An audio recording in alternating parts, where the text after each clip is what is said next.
Hello, Internet. I'm Poker. With me is that awesome hand with the plan, Liquor. And welcome to another episode of Personified, a look at all things anthropomorphic from a puppet's perspective. And I am not reviewing this movie. I don't care. I'm not doing it. I am not reviewing Meet the Feebles. This movie is from Peter Jackson's early years as a writer-director, back when he was making such lovely films as Bad Taste and Brain Dead, aka Dead Alive. I kick ass for the Lord! Feebles was shot on a budget of $750,000 and filmed in New Zealand. It hit American theaters in December of 1989, and while I don't know how wide a release it got or how well it did, I can tell you that no theater was showing it where I lived at the time. This might have had something to do with its content, which had late 80s theater audiences reluctant to fill the seats. Meet the Feebles is a dark comedy parody of The Muppet Show. It tells the tale of an all-puppet theater troupe preparing for the night's televised performance of the Feebles Variety Hour with the hopes of getting their own syndicated television series, but deals primarily with the sordid goings-on backstage. Filled to the brim with shocking imagery and sexual content, Feebles relies on sight gags and lowbrow humor to satirize the puppet movie genre. And it makes me sick! It's gross, it's vile, it's disgusting! Liquor, I'm putting my foot down. I'm not reviewing this movie, and you can't make me. Really? You'd really be okay with that? Okay, what do you got? Liquor, what just happened? A Peter Jackson movie with puppets? That's a dream come true! So we open on the Feebles practicing their opening number, a jaunty tune that gives you a sampling of everything their variety show has to offer. They introduce their main male talent, Harry the Rabbit, and the main female talent, aging and past her prime singer, Heidi the Hippo. Oh yeah, I can see why she's the star. As the number finishes, Trevor the Rat, pornographer and part-time drug pusher, insults Heidi, Alright, you fat slag, move your ass! who rushes to inform her husband and owner of the theater, Bletch the Walrus. But it seems Bletch, who is only interested in Heidi's talents to further his own career interests, is busy with Samantha, Bletch's pussy on the side. Oh, shit! I was just about to pop my cookies! Jesus Christ! Either he's wearing her like a condom or his dick's the size of a Denny's sausage. Bletch hides Samantha and reassures his wife she's the star she's always been, then goes behind her back to promise Samantha the lead once the syndicated show's in the bag.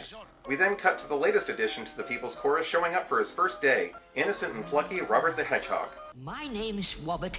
Oh, sorry, Wobbert. He briefly meets Dennis, a panty-sniffing aardvark. Excuse me, please. I wonder if you can help me. I have a letter here that requests me to report to the stage manager. I'm busy. Ask somebody else. Sid the Elephant, an animal trainer. I need a paracetamol. A fly named The Fly, a tabloid journalist trying to find dirt on the Feebles. Anything spicy or even muddy. And Arthur, a worm and stage manager. He's a no-good muckraker from the gutter press. We briefly jump to Wynyard the Frog, knife thrower and drug addict, who's being supplied heroin by Trevor, but can't afford more. Thanks, Froggy. This'll just about cover what you owe me. But that's all I've got. Backstage, Arthur takes the newbie hedgehog around to meet the chorus girls, where he lays eyes on Lucille, his immediate love interest. What the fuck is Lucille? She looks like somebody bleached a lemur. Ha, you said it, Liquor. Yikes. You know, I have to hand it to the movie. They're starting off strong. I mean, in just 10 minutes, they've shown you all the main characters, and with just a couple of lines of dialogue from each one, you know everything you need to know about them. It's clear, concise, and well executed. I'm sure they'll keep that kind of even pacing throughout the entire movie. So Heidi goes jogging in an effort to lose weight, while Robert... My name is Wobbit. Oh, right, Wobbert tries to ask Lucille out on a date and fails.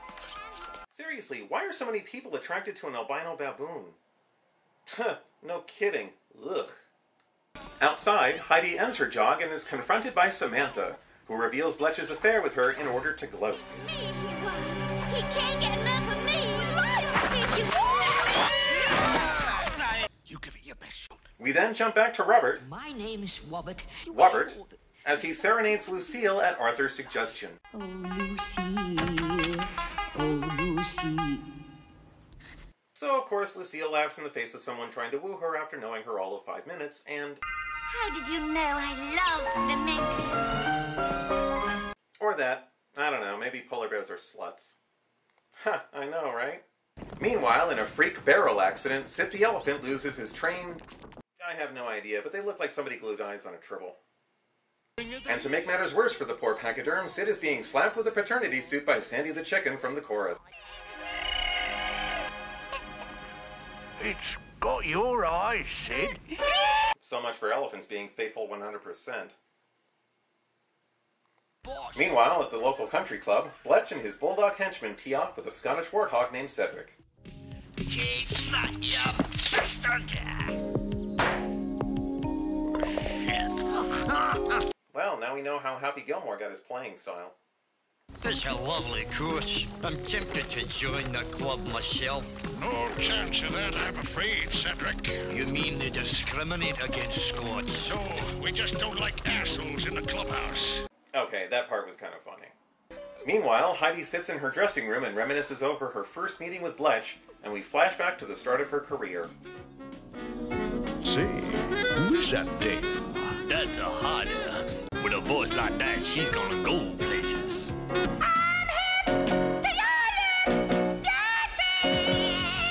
Oh sure, she'll go places all right. Like musical hell. Another one? Fine, just get in line behind Pierce Brosnan.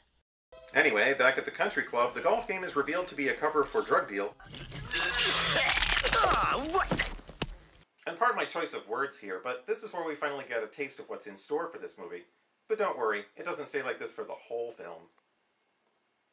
Back at the theater, Dennis the panty-sniffing aardvark peeps on Harry's bunny jetois, while Wubbert walks in on a bondage porn shoot between a cow and a cricket.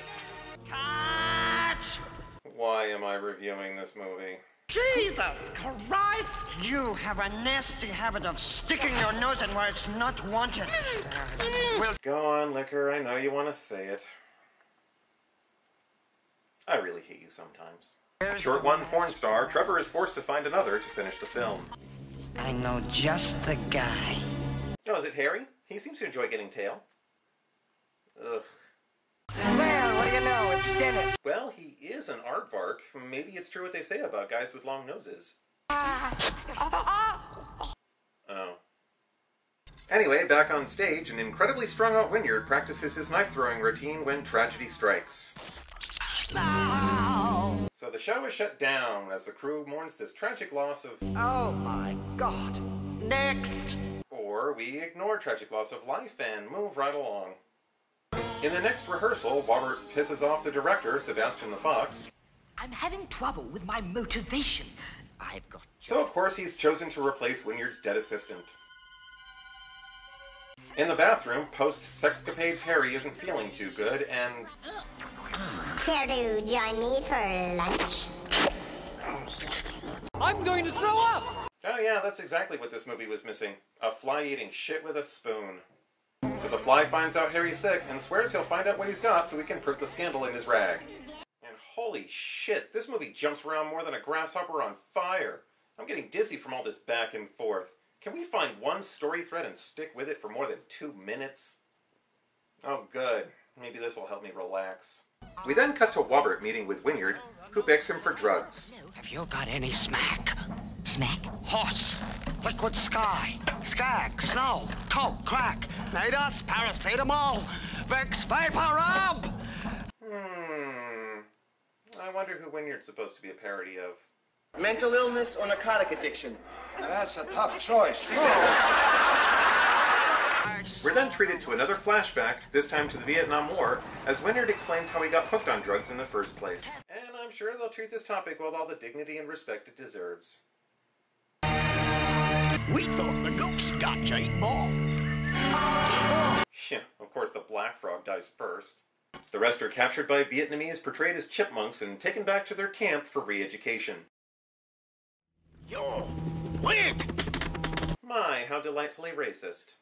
One of the frog soldiers mouths off to their captors, who haul him away, only to return him 2 days later. The bastard's attacking his legs. Well, I know one army they'd fit in nicely.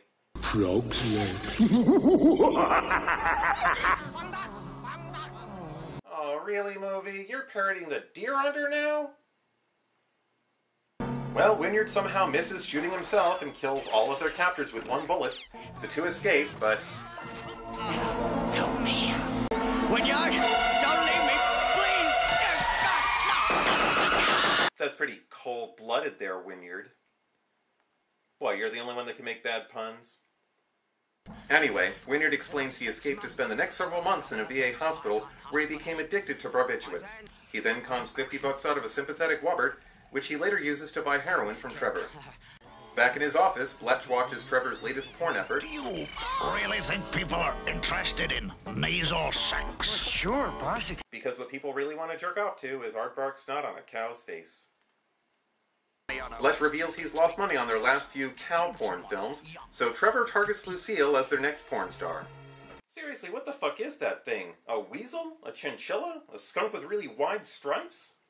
Yeah, they don't come much uglier, do they, Liquor? Liquor? Meanwhile, Harry sees a doctor about his illness, and they strongly imply he has AIDS without actually saying it. It's the big one, Harry. No! You give us racist stereotypes, copious amounts of interspecies sex, a fly-eating shit, and more vomit than an all-bulimic Thanksgiving, and yet you shy away from saying the word AIDS? Nice to know there's one line you won't cross, movie. Harry tries to keep his illness a secret, but of course the fly overhears. Back on stage, more rehearsal hijinks ensue as... We could call it Passage to India. Oh, for fuck's sake. This movie's about as racially sensitive as a Klansman on Novocaine. Sebastian gets upset over the shitty rehearsals and goes to Bletch to beg him to reinstate his own act into the show. Get back on the stage and do your job! Gee, I'm sure nothing will happen to make this a necessity. Meanwhile, Heidi binge eats, and after half an hour we finally see Wobbert with Lucille again. I'm so glad we decided to get engaged. Wait, what? When the fuck did that happen? This movie takes place over the course of a single day. They didn't have time for one date. Oh well, maybe the mating habits are different for sloths. Liquor, we know she's ugly. You don't have to harp on it. Wobbert leaves, and Trevor takes this as his opportunity to drug Lucille and attempt to rape her. Oh, what beautiful white fur. God. Because that's how you convince someone to be in your porno. Wobbert walks in on them, and naturally assuming Lucille is a drunk slut, he calls off their engagement and storms out. Meanwhile, Heidi ruins stage rehearsal due to her overeating, then catches Bletch cheating when she goes to him looking for comfort. Distraught and angry, she trashes her room and collapses in a heap. So naturally, Bletch rushes to her side to ensure she won't quit on the eve of their big show. Just kidding.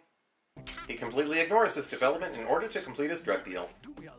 They insist on testing the product in front of the courier, but not fully trusting the cocaine, Bletch gets Dennis to do it for him.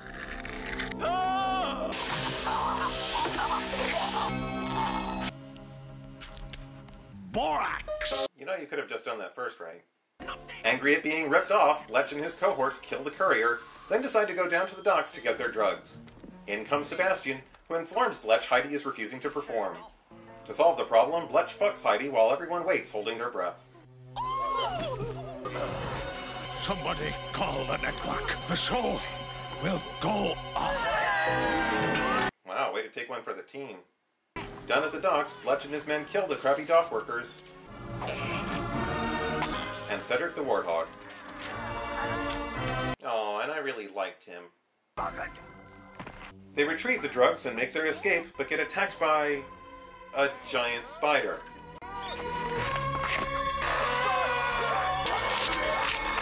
Sure, why not? They manage to get rid of the spider, and they're about to get away when... Hello, Bletch! And now's when they pull out the guns they brought along and fill that thing full of holes, right? Or they could just drive right into his mouth and out the other end. Lovely. As they return to the theater for opening curtain, they discover Harry's disease makes the evening edition. An outraged Bletch instructs Trevor to hunt down whoever leaked the story and bring them to him. Attention, please. Wynyard shoots up in the bathroom, Heidi's performance goes off without a hitch, Harry prepares to go on stage. My public loves me. It's almost over. It's almost over. It's almost over. And Wobbert berates Lucille for her drunken debauchery. And I never want to see you again. That poor sheep.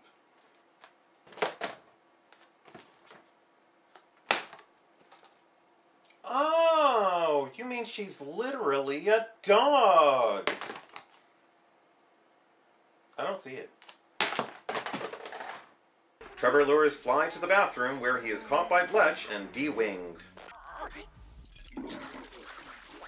Looks like this Fly's career has gone down the toilet. Bletch retires to his office, where a highly aroused Heidi is waiting for him. Feeling shy, are you, Bletch? Oh God, why me? Get away from me! You're old and you're fat! You're through! Firing the main talent of a fledgling television show. Truly, Bletch is a production genius.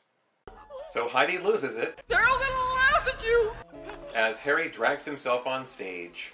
Yippee! It's almost over. It's almost over. It's almost over. Heidi tries and fails to kill herself, then gets a better idea. Eat leg, you man-stealing slut! God, that's satisfying.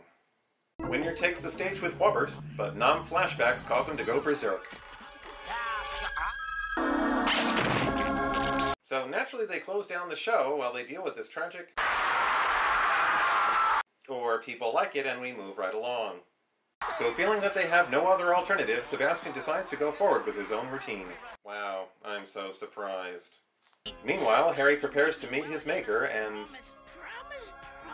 You know, I would make a comment about how offensive this is to Christians, but I'm sure any Christians watching this would have pulled the DVD out of the player and set it on fire over an hour ago. But it's good news for Harry, who gets a call from his doctor telling him it was all a mistake. You just got a bad case of bunny pox. Harry is so relieved, he rushes to tell everyone the good news, and...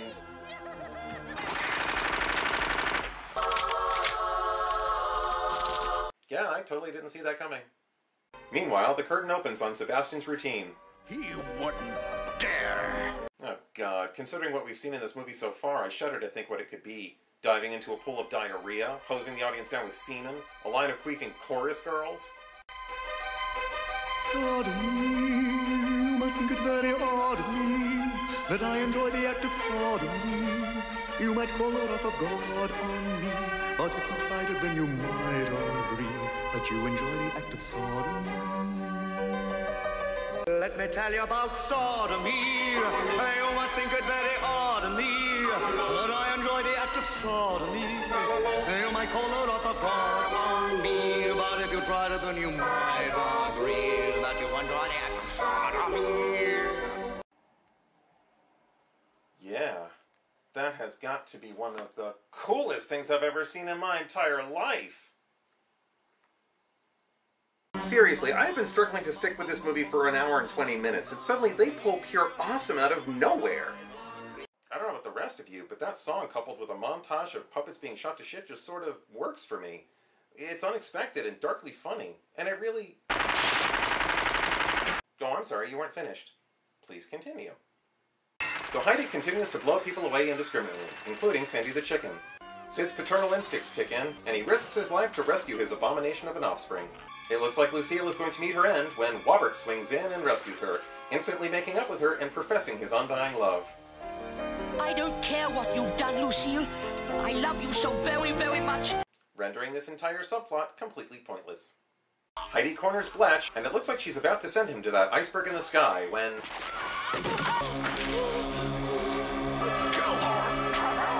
Wobbert, however, learns that Trevor drugged Lucille and swings down for revenge, which is a smart thing to do to an armed opponent during a shootout.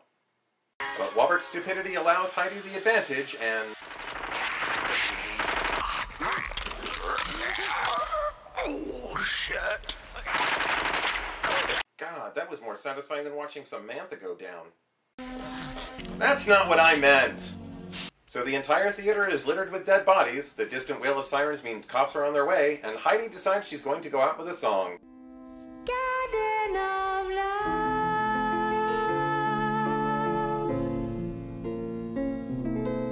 We end on a montage that caps off each individual story. Sid bonds with his freak of a son and opens an orchard. Arthur retires. Sebastian recovers from his injuries and writes a book on the massacre. Wobbert and Lucille marry. And...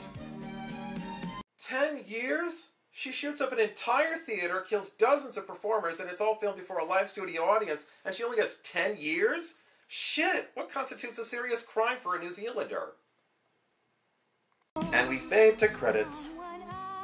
And there you have it, folks. Meet the Feebles. Yay. Okay, I have to be honest, this movie isn't that bad. I mean, it's bad, don't get me wrong. It's crass, it's racist, it's full of situational and physical comedy that it thinks is way funnier than it actually is. And that's kind of the problem. They never give you a real joke, instead just throwing every sick, twisted thing they can think of at you in an attempt to shock and disgust. The premise of every punchline seems to be, hey, look, it's what people do, except it's with puppets. And the gross-out humor seems designed to make you regret watching it. It's like they think this movie is some sort of challenge for its own audience to overcome.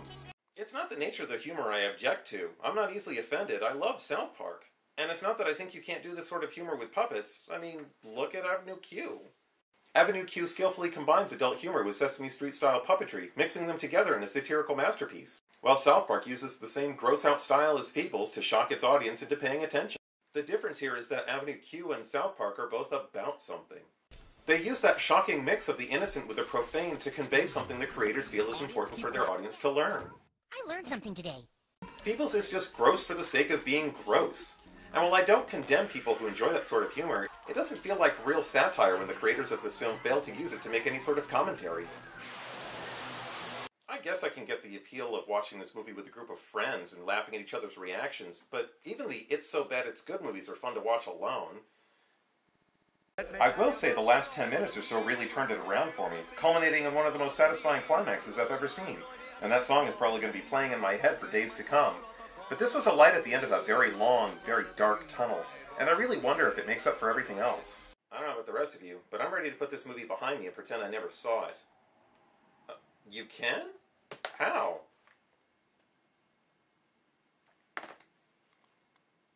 Oh, liquor, what just happened? Let me tell you about sodomy. You must think it very odd of me that I enjoy the act of sodomy. You might call the wrath of God on me, but if you tried it, then you might.